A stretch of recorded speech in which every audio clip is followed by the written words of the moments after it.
সময় তখন 4:30, ঠিক তখনই সুপ্রিম কোর্ট থেকে খবর এলো, যার থেকে বোঝা যায় এই ঘটনার উত্তেজনা ভবিষ্যতে আরও বাড়তে চলেছে। কারণ সুপ্রিম কোর্ট এই ঘটনার মধ্যে ইতিমধ্যেই এন্ট্রি নিয়ে নিয়েছে। এই ঘটনা পশ্চিমবঙ্গের ঘটনা, এই ঘটনা মমতা ব্যানার্জির সঙ্গে জড়িত, আর জড়িত আইপ্যাকের। আগেই আমরা দেখেছি ইডি আইপ্যাকে রেড করেছিল, তারই রায় দিল সুপ্রিম কোর্ট। এটাই ছিল গতকালের সবচেয়ে বড় ঘটনা।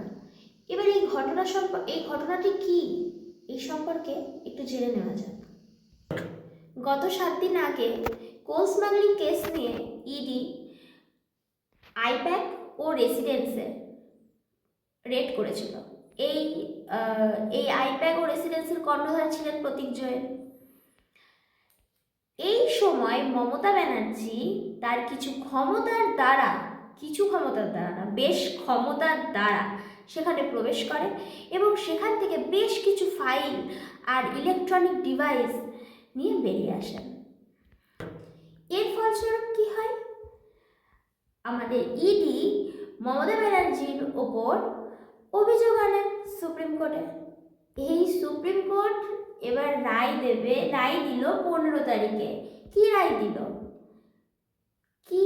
কে ছিলেন জাজ, সমস্ত কিছু বিস্তারিত জানতে আমরা আবার আসছি পরের ভিডিওতে।